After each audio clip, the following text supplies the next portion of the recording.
বেনাপোল স্থলবন্দরে অনির্দিষ্টকালের বাস ধর্মঘট আজ তৃতীয় দিনের মতো অব্যাহত রয়েছে। তবে স্বাভাবিক রয়েছে পণ্যবাহী যান চলাচল। দূরপাল্লা যাত্রীবাহী বাস ধর্মঘটের কারণে ভারতে যাতায়াতকারী পাসপোর্ট যাত্রীদের দুর্ভোগ চরমে পৌঁছেছে। বাস না পেয়ে অনেকে বেনাপোল থেকে ইজি বাইক ও লোকাল বাসে করে যশোরসহ আশেপাশের জেলায় যাতায়াত করছেন। বেনাপোল পৌরসভা আন্তর্জাতিক চেকপোস্ট থেকে দিবা ও নৈশ পরিবহনগুলোর বাসস্ট্যান্ড সম্প্রতি 2 কিলোমিটার দূরে সরিয়ে দেওয়ার প্রতিবাদে গত শনিবার থেকে পরিবহন মালিক এবং শ্রমিক সংগঠনগুলো অনির্দিষ্টকালের এই ধর্মঘটে ডাক দেয়। পরিবহন শ্রমিক সংগঠনগুলোর অভিযোগ, সরকার পাসপোর্ট যাত্রীদের যাতায়াত সুবিধার জন্য বেনাপোল চেকপোস্টে 30 কোটি টাকা ব্যয়ে বিশাল পরিবহন টার্মিনাল নির্মাণ করে। ফলে যাত্রীরা দ্রুততম সময়ে ইমিগ্রেশন ও কাস্টমসের আনুষ্ঠানিকতা শেষ করে ভারতে যাতায়াত করতেন। হঠাৎ করে পৌরসভার আন্তর্জাতিক চেকপোস্ট থেকে দিবা ও নৈশ পরিবহনগুলো 2 কিলোমিটার দূরে সরিয়ে নেয়। বৈষম্য বিরোধী ছাত্র আন্দোলনের সদ্য ঘোষিত কুমিল্লা জেলা এবং মহানগর কমিটি ভেঙে দিয়ে নতুন কমিটি পুনর্গঠন না করলে কুমিল্লা ব্লকেট কর্মসূচি পালনের হুঁশিয়ারি দিয়েছে সংগঠনটির একাংশ। আজ নতুন কমিটি ঘোষণা না করলে রাত 12টার পর তারা কুমিল্লা ব্লকেট কর্মসূচি পালন করবেন বলে জানানো হয়। রোববার প্রেস বিজ্ঞপ্তির মাধ্যমে এই হুঁশিয়ারি দিয়েছেন কুমিল্লা মহানগরের প্রধান সমন্বয়ক তালহা জুবায়ের। এর আগে কুমিল্লায় রাতে কুমিল্লা প্রেস ক্লাবের সামনে কেন্দ্র ঘোষিত কমিটিকে অবাঞ্ছিত ঘোষণা করে বিক্ষোভ করে সংগঠনটির একাংশের নেতাকর্মীরা। শীতকালীন সবজি চারা উৎপাদনে প্রসিদ্ধ মুন্সিগঞ্জের রামপাল, পঞ্চসার এবং বজ্রযোগিনীর উঁচু জমিগুলোতে চলতি মৌসুমেও বিস্তীর্ণ বীজতলা প্রস্তুত করেছেন প্রান্তিক কৃষক। চারা বিক্রি করে লাভের মুখ দেখছেন তারা। অন্যদিকে জামালপুরে অতিবৃষ্টির কারণে ক্ষতিগ্রস্ত হয়েছে আগাম শীতকালীন শাকসবজির উৎপাদন। তাই দিশেহারা চাষিরা। মুন্সিগঞ্জের মঈনুদ্দিন আহমেদ এবং জামালপুরের আসমাউল আসিফের পাঠানো তথ্য ছবিতে আহমেদ শরীফের ডেস্ক রিপোর্ট। উঁচু জমিতে কৃষক তৈরি করেছেন সারি সারি বীজতলা। যত্ন সহকারে সেখানে উৎপাদন করেছেন ফুলকপি, বাঁধাকপি, লাউ, টমেটো, ব্রোকলি, বেগুনের মতো শীতকালীন সবজির চারা। মৌসুমের শুরুতে মুন্সিগঞ্জের জমিগুলোতে অতিবৃষ্টির কারণে চারার চাহিদা কিছুটা কম থাকলেও এখন চাহিদা বেড়েছে। বিক্রি করে ভালো দামও পাওয়া যাচ্ছে। আমি বেচছি 2 লক্ষ টাকা, ফির আবার বান্ধিছি 1,30,000 টাকা দানাই না, সেটা বেচে ঘরে গেলে আমার লাভবান। এখন বাজার একটু ভালো, যদি বেচে কিনা উঠতে পারি তাহলে লাভবান যাইতে পারবো। এ অঞ্চলে বীজতলায় উৎপাদিত চারার গুণগত মান অক্ষুণ্ণ রাখতে এবং অতিরিক্ত রোদ বৃষ্টি থেকে রক্ষায় বীজতলা ছাউনি দিয়ে ঢেকে রাখেন কৃষক। এ কারণে দেশের দূর দূরান্তের জেলার কৃষক মুন্সিগঞ্জের বীজতলা থেকে শীতকালীন সবজির চারা সংগ্রহ করতে আসেন। মুন্সিগঞ্জ সারা বাংলাদেশের মধ্যে এই জায়গা থেকে চারা নিতে হয়। বীজ তৈরি করি কাঁচামরিচ, টমেটো, কালা বেগুন, পাতাকপি, ফুলকপি। আমাদের এই বছরে 3 হেক্টর জমিতে শীতকালীন বিভিন্ন শাকসবজির চারা উৎপাদন করা হয়েছে এবং অত্যন্ত আশার কথা হচ্ছে যে এই চারাগুলো আসলে আশেপাশের প্রায় 20টা জেলায় কিন্তু আমরা বিতরণ করার চেষ্টা করছি। যমুনা ব্রহ্মপুত্র বেষ্টিত জামালপুরের বিস্তীর্ণ চরাঞ্চলে স্থানীয় কৃষকরা প্রতি বছরই বিভিন্ন আগাম শীতকালীন শাকসবজি চাষ করে থাকেন। কিন্তু ভারী বৃষ্টিপাতের কারণে অনেক শাকসবজি ও ফসলি ক্ষেত নষ্ট হয়ে যাওয়ায় আশঙ্কাজনক হারে কমেছে উৎপাদন। ফসলে বিভিন্ন পোকামাকড় ও রোগবালাইও দেখা দিয়েছে। উৎপাদন কম হওয়ায় খরচ পুষিয়ে লাভের মুখ দেখছেন না চরাঞ্চলের প্রান্তিক কৃষক। আমাদের যেখানে ফলন হয়তো 10 মুন, এখানে ফলন আছে বিঘাতে 2 মুন। ক্ষেতের আবহাওয়া ভালো ছিল না কারণে গাছ এবার মারা গেছে, ক্ষেত ফলন কম হয়ে গেছে। এবছর বৈরী আবহাওয়ায় আগাম সবজি চাষিরা কিছুটা ক্ষতির সম্মুখীন হয়েছিলেন। এই ক্ষতি পুষিয়ে নেওয়ার জন্য কৃষি বিভাগের কর্মকর্তাগণ কৃষকের পাশে থেকে নিয়মিত পরামর্শ প্রদান করে যাচ্ছেন। জামালপুর জেলায় চলতি বছর 17,250 হেক্টর জমিতে সবজি চাষের লক্ষ্যমাত্রা থাকলেও চাষ হয়েছে 13,525 হেক্টর জমিতে। আহমেদ শরীফ, এনটিভি নিউজ ডেস্ক। মালিক শ্রমিক প্রতিনিধিদের সাথে আলোচনা করার কারণেই শ্রম অসন্তোষ কমে এসেছে বলে দাবি করেছেন শ্রম ও কর্মসংস্থান সচিব AHM শফিকুজ্জামান। মার্কিন যুক্তরাষ্ট্রের পররাষ্ট্র দফতরে আন্তর্জাতিক শ্রম বিষয়ক বিশেষ প্রতিনিধি কেলি MFA রড্রিগেজ এর নেতৃত্বে ঢাকা সফররত প্রতিনিধি দলের সাক্ষাৎ শেষে সচিবালয়ে তিনি এমন দাবি করেন। যুক্তরাষ্ট্র মানবাধিকার রক্ষা করে শ্রম অসন্তোষ নিরসন চায় বলেও জানান সচিব।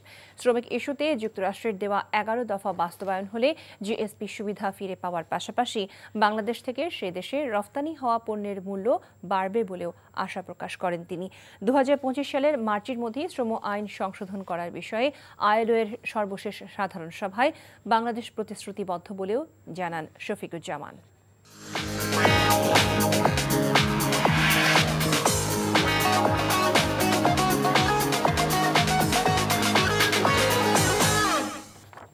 নগদ নিবেদিত অর্থনীতির খবর। ডোনাল্ড ট্রাম্প যুক্তরাষ্ট্রের প্রেসিডেন্ট নির্বাচিত হওয়ার পর ক্রিপ্টোকারেন্সি বিটকয়েনের দাম বাড়ছে। এই ধারা অব্যাহত থাকলে অল্প সময়ের মধ্যে ক্রিপ্টোকারেন্সির দাম $1,00,000 ছুঁয়ে ফেলবে। ডোনাল্ড ট্রাম্প যুক্তরাষ্ট্রের প্রেসিডেন্ট নির্বাচিত হওয়ার পর এর মূল্য বেড়েছে 45%। এবারে নির্বাচনী প্রচারণাতেই ডোনাল্ড ট্রাম্প ঘোষণা দিয়েছিলেন যে যুক্তরাষ্ট্রকে তিনি বিশ্বের ক্রিপ্টো রাজধানী হিসেবে গড়ে তুলবেন। ওই নির্বাচনের পর মার্কিন কর্তৃপক্ষ অনুমোদিত বিটকয়েন ভিত্তিক তহবিলগুলোয় $400 কোটি বেশি বিনিয়োগ হয়েছে।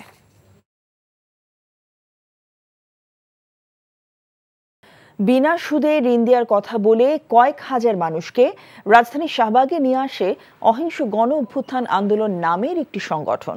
সন্দেহজনক হওয়ায় মূল পরিকল্পনাকারী সহ কয়েকজনকে আটক করে আইনশৃঙ্খলা বাহিনী। নিজ এলাকায় ফেরত পাঠায় অন্যদের। পুলিশ বলছে প্রতারণা না অন্য কোনো উদ্দেশ্যে তাদের ঢাকায় আনা হয়েছে তা খতিয়ে দেখা হচ্ছে। নূর হোসেনের রিপোর্ট। ময়মনসিংহ থেকে আসা যাত্রী বোঝাই বাসটি ঢাকা বিশ্ববিদ্যালয় এলাকায় প্রবেশের সময় আটক করে শাহবাগ মোড়ে উপস্থিত ছাত্র জনতা। অহিংস গণ অভ্যুত্থান আন্দোলন নামের একটি সংগঠনের মহাসমাবেশের ব্যানার রয়েছে বাসে। তবে কেন ঢাকায় এসেছেন এমন প্রশ্নের কোনো সদুত্তর দিতে পারেননি ভেতরের যাত্রীদের কেউই। তারা বলছেন ঋণ দেওয়ার কথা বলে তাদের ঢাকায় আনা হয়েছে।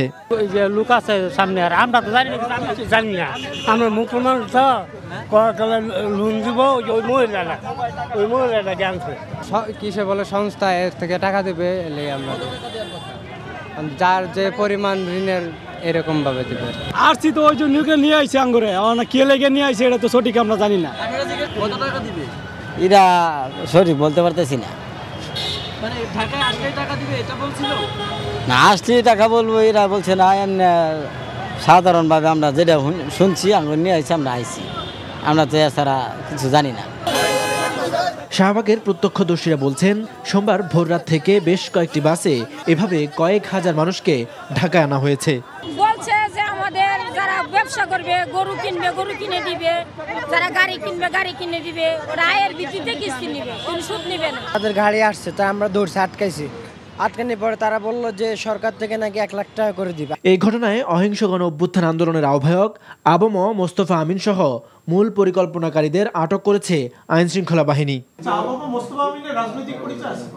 এখন পর্যন্ত আমরা এই সংগঠন ছাড়া অন্য কোনো সংগঠনের পরিচয় এখনো নিশ্চিত হতে পারিনি। এই জন্য বললাম যে যাচাই বাছাই কিন্তু চলছে, যে ওনার আসলে উদ্দেশ্যটা কি, ওনার ব্যাকগ্রাউন্ড কি, উনি এটা দিয়ে কি করতে চাচ্ছিলেন।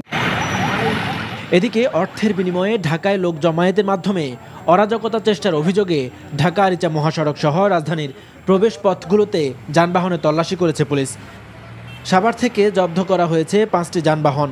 এছাড়া মানিকগঞ্জে 5 জনকে আটক করা হয়েছে। নূর হোসেন, এনটিভি নিউজ, ঢাকা। হিলি স্থলবন্দর দিয়ে আলু আমদানি বন্ধ করে দিয়েছে ভারত। এর ফলে কেজিতে 8 থেকে 10 টাকা বেশি দামে বিক্রি হচ্ছে ভারতীয় আলু। রোববার হঠাৎ করেই পশ্চিমবঙ্গ সরকার বাংলাদেশের রপ্তানিতে আলুবাহী ট্রাকের অনলাইন স্লট বুকিং বন্ধ করে দেয়। ফলে আজ সকাল থেকে আলুবাহী ট্রাক বাংলাদেশে প্রবেশ করেনি। আলু আমদানি বন্ধ হওয়ার খবরে বন্দরের মোকামে কেজিতে 8 থেকে 10 টাকা বেড়ে 64-65 টাকায় বিক্রি হচ্ছে ভারতীয় আলু। শনিবার একই মানের আলু বিক্রি হয়েছিল 54 থেকে 55 টাকা কেজিতে। যাত্রাবাড়ির মাহবুবুর রহমান মোল্লা কলেজ শিক্ষার্থীদের সুপার সানডে জবাব দেওয়ার ঘোষণা আগেই দিয়েছিল সোহরাওয়ার্দী কলেজ ও কবি নজরুল কলেজের শিক্ষার্থীরা। 3 কলেজ কর্তৃপক্ষের পাশাপাশি পুলিশের বিষয়টি জানাচ্ছিল, তবুও সংঘর্ষ এবং ভাঙচুর বন্ধ করা সম্ভব হয়নি। আইনশৃঙ্খলা রক্ষাকারী বাহিনীর অনুপস্থিতি এবং শিথিল ভূমিকায় এমন ধ্বংসলীলার সুযোগ পেয়েছে হামলাকারী, এমন অভিযোগ প্রতিষ্ঠানটির শিক্ষার্থীদের।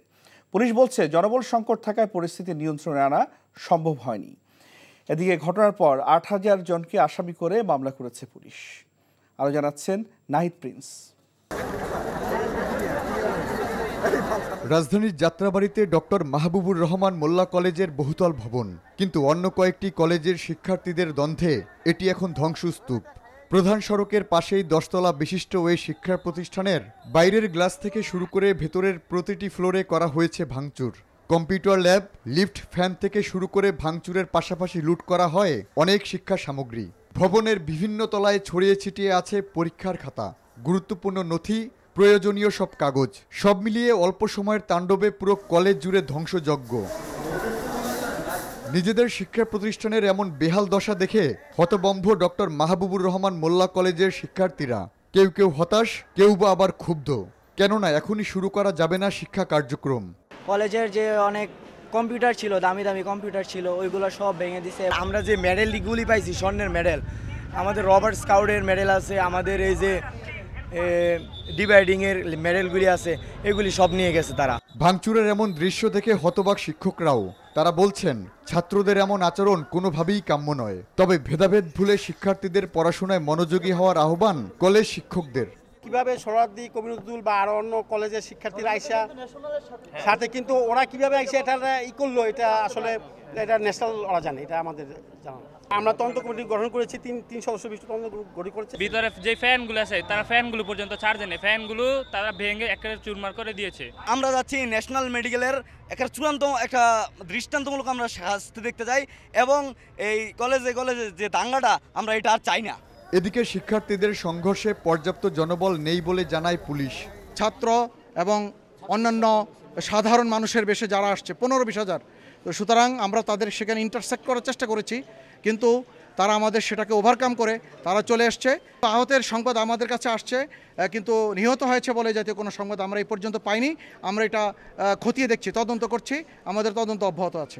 কলেজ কর্তৃপক্ষ বলছে শিক্ষা কার্যক্রম শুরু করার মতো কিছুই অবশিষ্ট নেই। নতুন করে আবারও শিক্ষা কার্যক্রম শুরু করতে অনেকটাই সময় লাগবে। Nahid Prince, NTV news, Dhaka. সংস্কার নিয়ে অন্তর্বর্তীকালীন সরকারের সাথে বিএনপির কোনো বিরোধ নেই জানিয়ে দলটির ভারপ্রাপ্ত চেয়ারম্যান তারেক রহমান বলেন, সঠিক সময়ে একটি সুষ্ঠু নির্বাচনের মাধ্যমে জনগণের ক্ষমতায়ন জরুরি। স্বৈরাচারী বিতাড়িত শক্তি দেশের ভেতরে এবং বাইরে থেকে ষড়যন্ত্র করছে অভিযোগ করে তিনি ফ্যাসিবাদ বিরোধী দলগুলোকে ঐক্যবদ্ধ থাকার আহ্বান জানান। শফি মাহমুদ সাগরের রিপোর্ট। অথবা ভিন্ন। জাতীয় প্রেস ক্লাবে ঢাকা সাংবাদিক ইউনিয়ন ডিইউজের বার্ষিক সাধারণ সভায় বিএনপির ভারপ্রাপ্ত চেয়ারম্যান তারেক রহমান বলেন, পরাজিত ফ্যাসিবাদী শক্তি এখনও দেশের বিরুদ্ধে নানা অপকর্ম চালিয়ে যাচ্ছে। একমাত্র জনগণের নির্বাচিত সরকারই সকল অরাজকতা বন্ধ করতে সক্ষম উল্লেখ করে দ্রুত গণতন্ত্রে ফেরার দাবি জানান তিনি।